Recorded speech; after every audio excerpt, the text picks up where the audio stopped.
On est un organisme de charité. On est là pour donner, non pas pour recevoir. J'en reviens pas. Le milieu de la philanthropie regarde avec inquiétude les développements de l'affaire Unie. On est dans la pandémie, donc... Après l'effet COVID, Centraide craint un autre contre-coup. C'est certain que lorsqu'il y a des interrogations par rapport à un organisme, que ce soit We Charity, Uni en français, ça a des effets collatéraux sur la confiance des donateurs sur l'ensemble du secteur. Mais comment s'assurer de la bonne gestion des fondations comme Uni?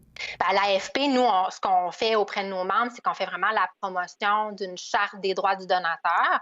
La première règle, c'est vraiment la transparence. Ce qui passe notamment par la publication des états financiers pour savoir comment l'argent est dépensé.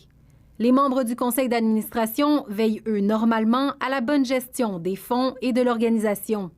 Dans le cas d'Uni, la vague de démission de son CA est un signe du problème de gouvernance. Il y avait une fragilité là, dans la structure de gouvernance, notamment de cette organisation-là.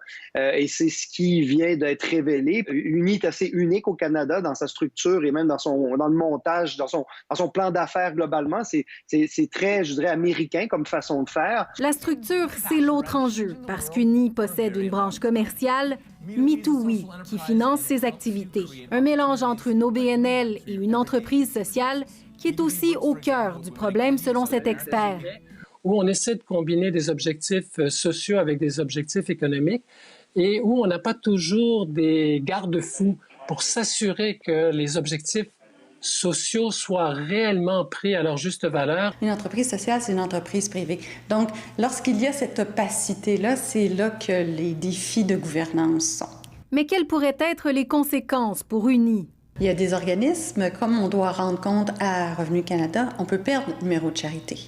Donc, en perdant notre numéro de charité, on perd le privilège d'émettre des reçus pour fin d'impôt, qui est un facteur d'attraction pour les donatrices et les donateurs. En fin de compte, dans cette histoire, ce sont les liens politiques qui retiennent l'attention.